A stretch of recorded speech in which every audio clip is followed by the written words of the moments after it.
Hey everybody, welcome back to my channel. First I want to say I hope everybody is loving on themselves, working on themselves, healing, loving on those who love on you, all that good stuff, right?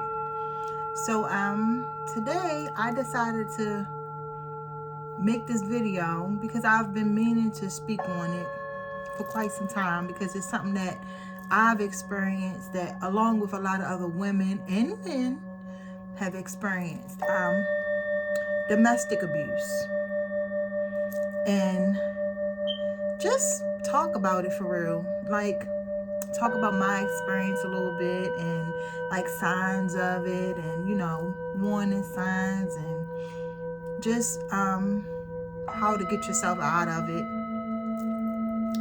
But I was actually in the middle of doing something, but I got brain fuzz, and what popped in my head was make the video. Plus my spirit guides has been really been pushing me to speak more, talk more on this channel. This is my second YouTube channel.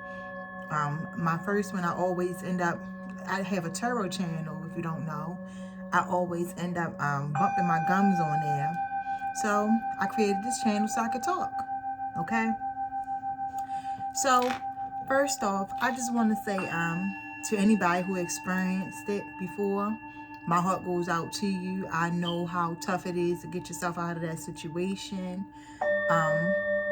Also, that it's not your fault. The biggest thing that you can do, the best thing you can do, is actually speak up. The goal for the abusers are to isolate you and to keep you in fear. Have you fearful that, no one's going to believe you, or fearful that if you do leave, that you're going to die, or, you're going to lose your life or something like that. At least I know that was my situation. And excuse me. Plus, I've known a few women who endured it, as well as my mother. My mother was in a domestic abuse relationship.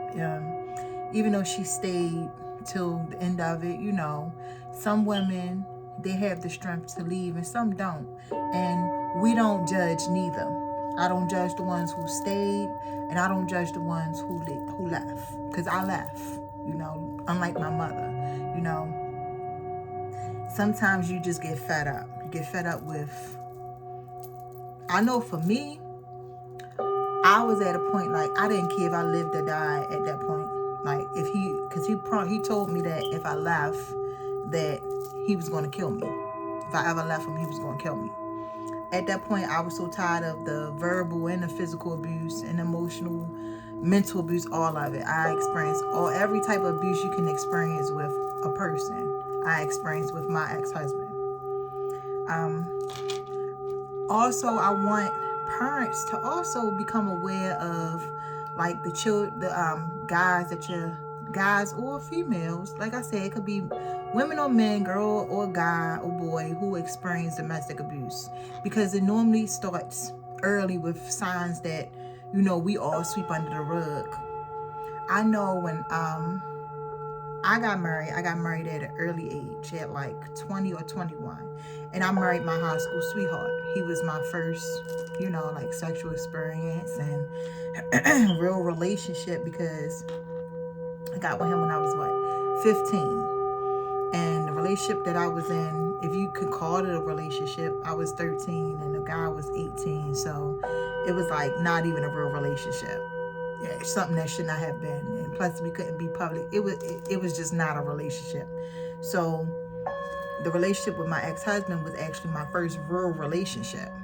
And it was signs early on, like very, very early on. Like, he was controlling. He didn't like me hanging with my friends. He, wanted to control my every move. I couldn't move without him. I couldn't go places without him knowing where I was at. Or, when I did finally get a cell phone, he always would call. And if I was hanging with my friends or something, it was a problem. And back then, I didn't have a mother who was like, emotionally available for me. She wasn't emotionally available for herself. So a lot of stuff went unnoticed, and even in times when she did notice, she tried, but not really. She didn't try hard enough. Like, I'm a mother now and I have a teenage daughter. So I see what it is to be a parent, what it is to be a mother, to be active in my child life and to know who she's dating and who she's talking to.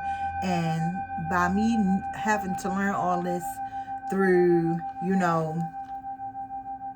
just like I'm just learning, I'm just learning. So it's like I don't have a manual. I can't go off of how my mother raised me. I can't look at how I watched her raise my siblings because she was an addict. So I have nothing to really go off of. And even the friends that I had, their mothers were either absent or emotionally unavailable or going through something where they really didn't pay attention to what their children were doing, So I have nothing to go off of. It's like I'm learning as I go. And as I learn as I go, I see how my mother just like let me go by the wayside. It is what it is. She didn't know any better. Even if she did, I'm alive and I'm healthy.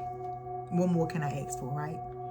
But parents with children, with daughters more so, with sons, you notice that your son or your daughter's boyfriend is too clingy and too controlling, and put a stop to that shit.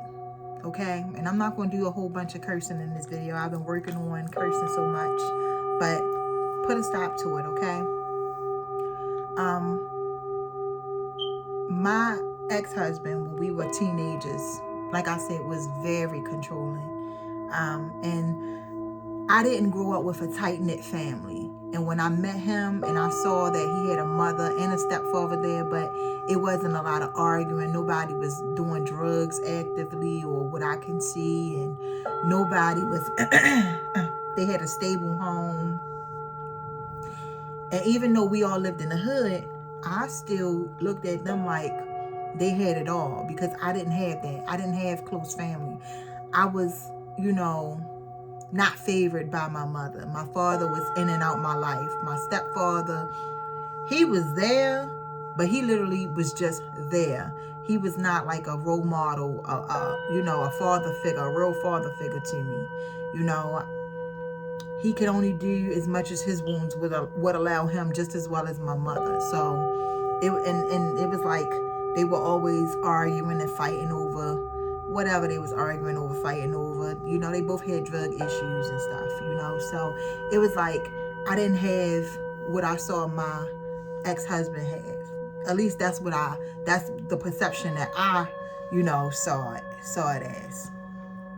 I didn't see it for what it really was. I just saw that he had a mother who was there, who seemed to love on him, and he had family. He had a grandmother who he was really close to. He had uncles who, they cared about him. At least that's what I saw, and that's how I felt. That's how I viewed their situation. So I felt like he was my savior. You understand? I felt like I finally found somebody who can come save me from my horrible home life where I wasn't getting any love. I wasn't getting any attention. So it's like I leaned into him more so now that I know, like a father figure.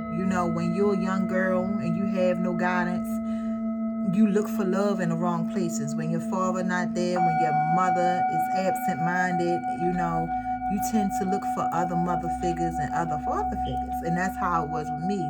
I started looking at his mother like a mother to me. I wasn't able to see really clearly. I felt like something wasn't right, but at that age, at 15, and I really wasn't emotionally mature at all. I just felt like I found me a family, So he physically would literally choke me out sometimes. Just he didn't do it often in the beginning.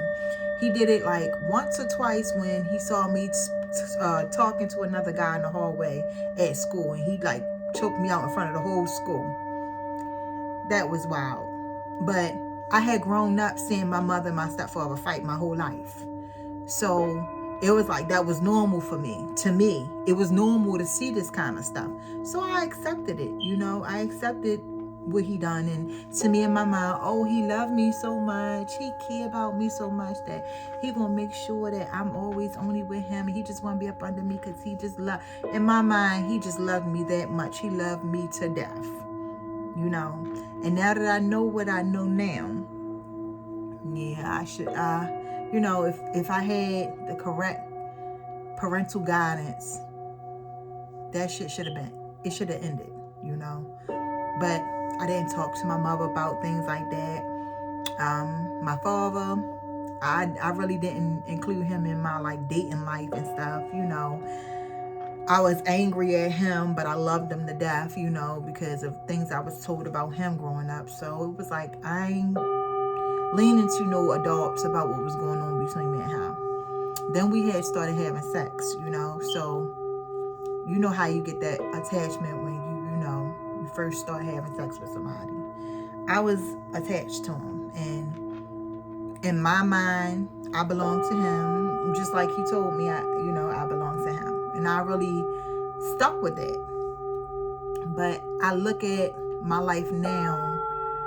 I look at my life then from this perspective now, and I see like so many warning signs of like a person who's not mentally stable or emotionally stable.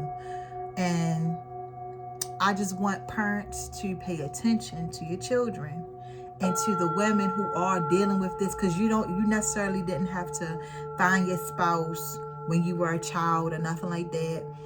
You could have got with them when you old, when you're in your adult years, and you know, and it always start out basically teenage, from what I see and what I experience, teenage relationships and the adult relationships, they mostly always start out with the honeymoon phase, where they love bomb you, you know, they draw you in, they make you feel like you're their one and only.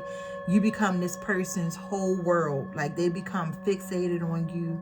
You know, like with my ex-husband as a teen, he started taking care of me. He started buying me stuff, buying me clothes. And see, with my father was hardly there, but when he was there, he would always give me money.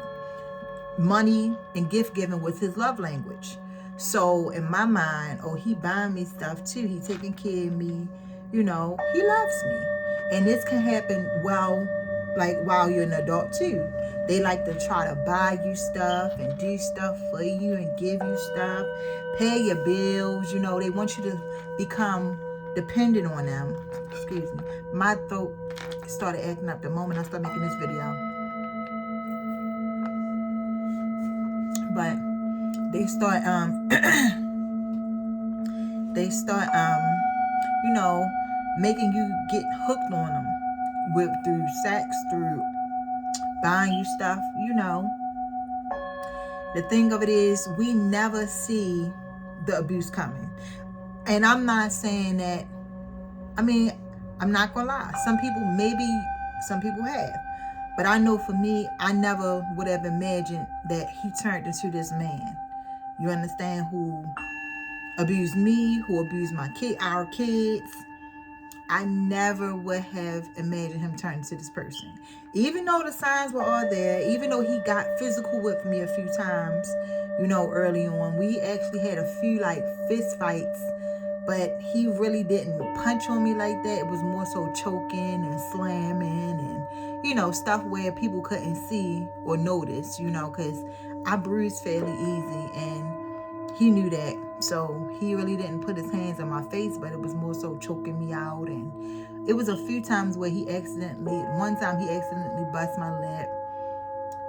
One time where he accidentally hit my eye, you know. And that was from him, you know, trying to grab on me or whatever. But the thing of it is, we never see that abuse coming. And the crazy part of it is that the society that we live in, right, say that we should stick through shit with our spouses and our husbands. And we don't stay long enough to let our relationships flourish like the old people back in the day. But what I learned about that is that the old people back in the day dealt with a lot of abuse, a lot emotionally and mentally and physically. And a lot of them stuck it out, and they just didn't believe in opening their mouth and talk about what was going on in their houses or their homes or whatever. And that's not the way to be. It's not that you should keep it quiet. You should just endure it. And if you got married and you stuck with this person, no, you're not. You're not stuck with this person. Don't let that little certificate fool you. Don't let a child fool you, because people will use your children to make you feel like you have to stay with them as well. One time before I got divorced, before we separated, we still was having sex, but we had both agreed that it was over. And he slid the condom off and made a comment like, well, nobody's gonna want you with 3 kids. I'm not gonna lie to you. I have no shame in nothing that I done. I speak openly. I don't believe in abortions now. And I ain't gonna say I don't believe in them. I just don't care for them. But back then, yes, I got an abortion because we used protection, and you slid the condom off so that you wouldn't get me pregnant on purpose. So no. But he tried to use the children as a way of keeping me there. Oh my God, the self-esteem. I was so traumatized from my childhood that his words actually worked for a while. And when I say wow, I mean a long time. He would convince me of how ugly I was, how fat I was, how stupid I was. Now, let me tell you something. I might have been overweight, and I might not have been, or I might not be the best looking person, but stupid, I've never been. I've never failed a test except when I got grown and I went to go take another test that I didn't study for. I haven't read the books to this test in years. I studied for it in 2007, and I took another test later on down the line for another job in 2012. And I failed because I never looked at that book. I never really studied in my life, but I would pass tests. So I allowed this man to tell me I was stupid, and he couldn't get his GED or get past a permit test.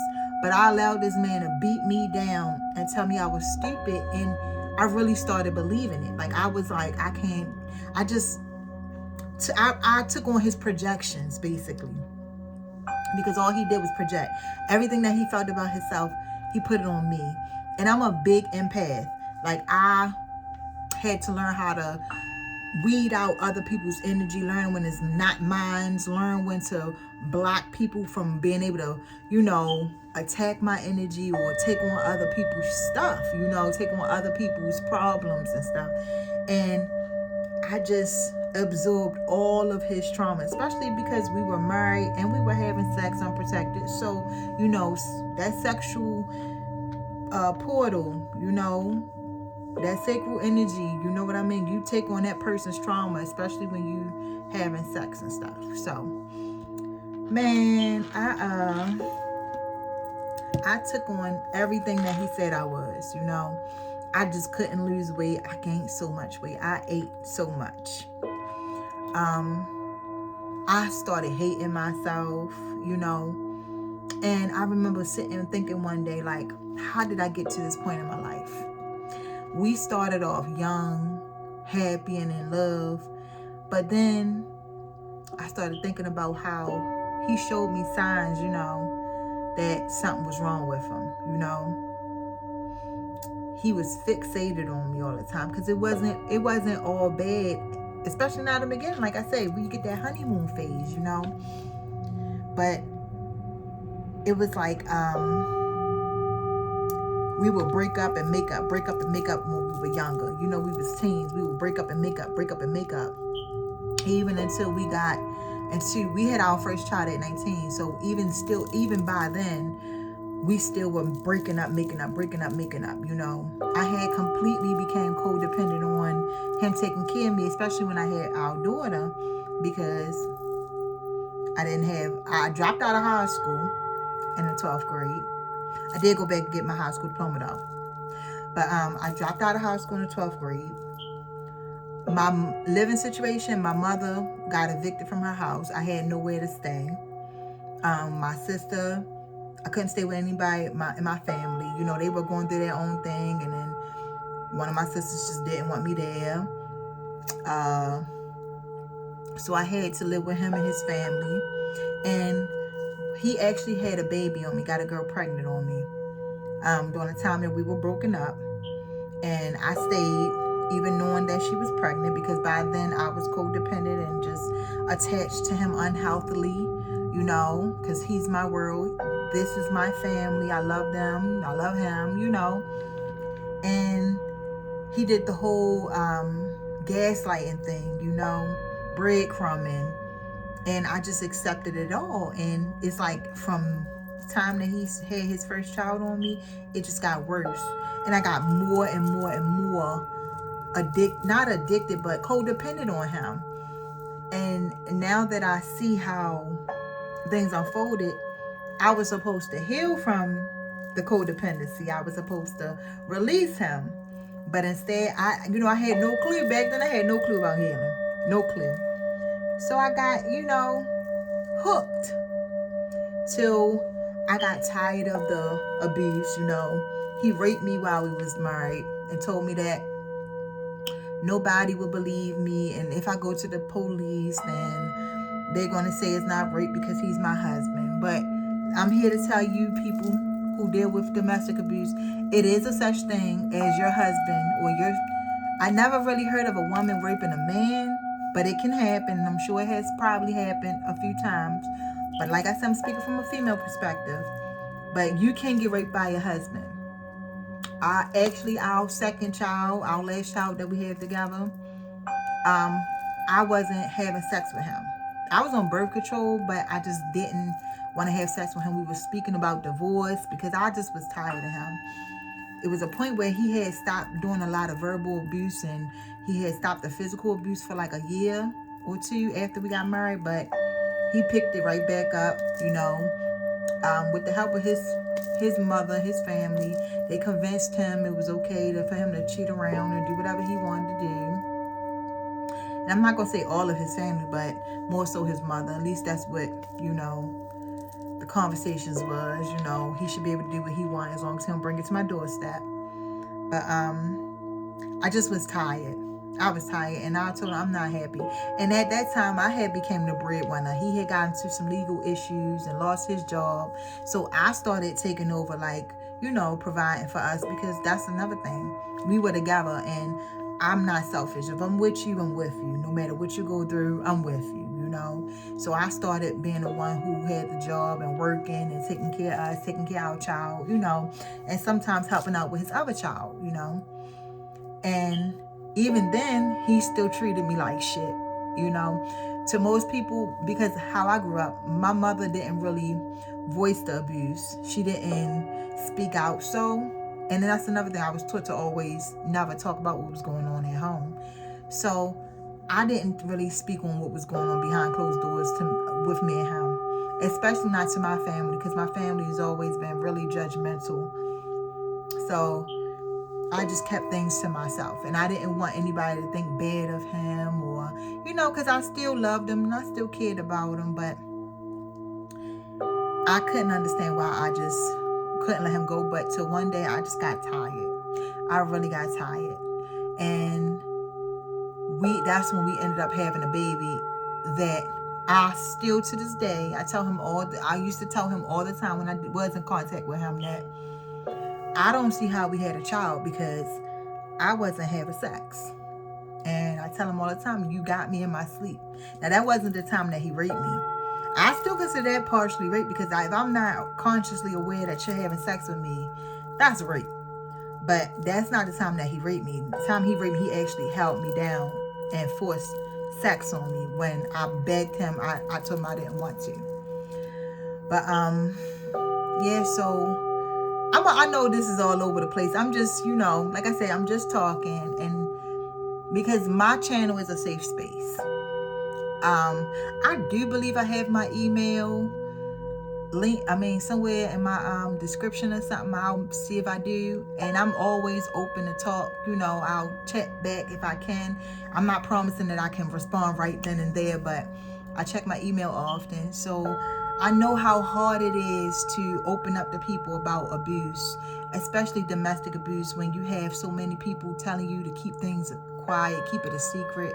I'm urging y'all to speak out. I'm urging y'all to speak out, hence the reason why I'm telling my story, because there's so many women and so many people. I'm just going to say people. There's so many people being silenced with the abuse that they have going on, and it's not fair and it's not right. Our situation ended up ending, our finale and our marriage ended when one night he almost killed me, okay? Well, he had been cheating, and I had just had my baby in 2011. She was only just turning 1, and he had just started hanging out extra heavy in the clubs and, going out clubbing with his friends. Shit, some days I will pick his outfit out. I go buy my outfit, pick his outfit out. Because at this time he had started working, I was working. I pick his outfit out. I didn't care. It's not that I didn't care. It's just that I didn't want to argue. Then I realized we married young and he still had some life to live. Talking to people that I felt as though was, I can confide in, as far as like the issues in our marriage, not more so the abuse, just the issues. I listened to somebody tell me, well, he's still young and he still got some growing up to do, so you're going to have to let him make his mistakes. So my mind, all right, well, he got to get this party thing out. Let him go head out and party. Mind you, he's 2 years older than me, so I'm like, okay, he'll get it together one day. He'll get it together. Man, oh man, I just know not to take advice from everybody else. I learned to go to God and listen. First and foremost, go to God and listen to myself. If I ain't feeling good, it ain't good. If God don't put you in no situation that's gonna make you unhappy. And I mean like in a dangerous situation. He's not. Those are situations our egos and our traumas put us in. My camera going dead, so I gotta wrap this up. But yeah, so our situation ended with him almost killing me. And after that, I kind of like checked out. Like I just was like, I don't give a damn. It's over. And we tried to get back together. Like we tried, not even saying that because we were married, but when I said it was over, I meant it was over. I ain't give a fuck about that. I ain't care, excuse my French, I ain't care about that piece of paper we signed. I ain't care about none of that stuff. When he almost killed me, it was over. And all because he was cheating. All because he was out messing with people. And his mother convinced him that I was out being sneaky. And I really wasn't. Now, I can't lie. The day after he almost killed me, I moved on. And I acted out sexually because that's just, I had a bad sex addiction, that I didn't know I had till after we decided it was over. I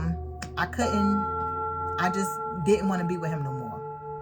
And I didn't care what he said. I didn't care about the threats. I didn't care that he said he would kill me. I didn't care about none of that. I just wanted it to be over, and that's what I had it as. And even to this day, he started taking his issues out with me on our children. I found out that he put his hands on our youngest daughter. I found out through her therapist. She has a learning disability, and a lot of it stems from her father, putting his hands on her because she don't understand the work. So she became fearful and, just a lot,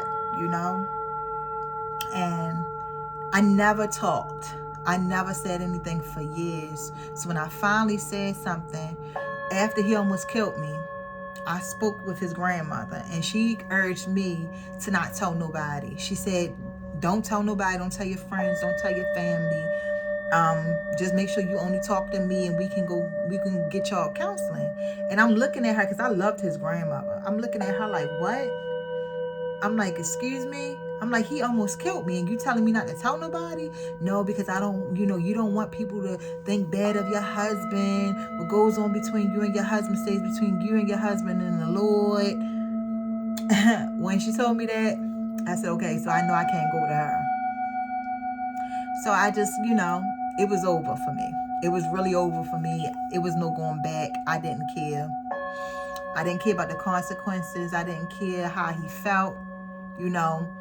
I let him tell a whole bunch of stories on me for years, even now. And that's another thing. I had to become okay with myself. I didn't care about what he told them people. They wasn't the ones living my story. They wasn't the ones who had to deal with, the after effects, the PTSD I suffered. And sometimes I'm just starting to heal from the PTSD, no lie, from being with him, constant threats on my life. He stopped taking care of our kids because I wouldn't get back with him. And he promised me, he said, until the day you come back to me, I'm going to make your life a living hell. And I can't lie. He has been trying, but no weapons formed against me shall prosper. He he ganged up with a lot of people and told so many horrible stories that, like, I'm a bad parent. Now, I have not always been the best parent. Due to my PTSD from him, I ran from him for so long, got in relationships with men just to be in a relationship most of the time because he didn't like confrontation with men. So I would, just get in a relationship with anybody for real. I mean, I did have something I did like about the person, but I just would get in a relationship with anybody because I felt like anybody could protect me from him because he didn't care for confrontation with men. But that was never that was never the answer. I was supposed to heal, and talk and open my mouth and speak about what's happening, because that's the only way you can get any justice, when you shine a light on your damn abuser. So this video is like all over the place. So I just really want y'all to urge, I just really want y'all people, anybody who's experienced any type of domestic abuse, to speak up, speak out. Parents, pay attention to your children, your teens, whatever age they are, and they have boyfriends and friends or whatever. Pay attention to the signs of abuse, pay attention to that clinginess. And if it's not you dealing with a child, and if it's you dealing with a person, pay attention to them signs, them little signs that you don't pay attention to, them alienating you from your family, your friends, putting you down in ways where they make a joke all the time. It's so many signs that we could pay attention to and avoid a lot of disasters. I really don't want anybody to spend almost 10 years of their life in a situation that I was in, still dealing with the effects of his abuse after all these years, from me not speaking up. Had I spoke up, had I filed paperwork, had I, took him for a restraining order and stuff when he needed that, because he stalked me for a long time, had I did these things, I would have had a paper trail on him and his abuse. But because I was quiet about it, he got away with a lot of stuff. He still gets away with a lot of stuff, but I still have faith that God gonna work in my favor. Everything gonna work out in my favor. I want y'all to talk. Open your mouth. Don't sit and stand for it. Don't listen. I don't know. For me, even the threat of him killing me. Hold on.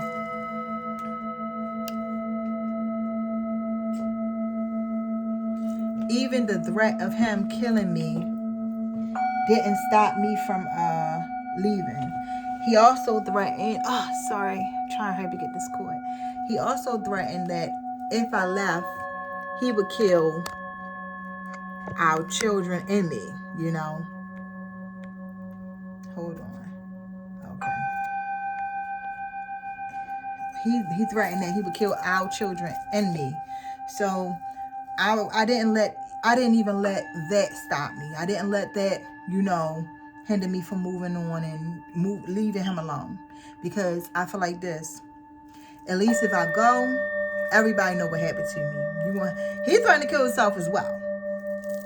So don't let nobody's threats keep you in a situation, you know. Even if you have to sneak out in the middle of the night or wait till the motherfucker go to work, or shit, I say knock him over the head if he that kind of violent.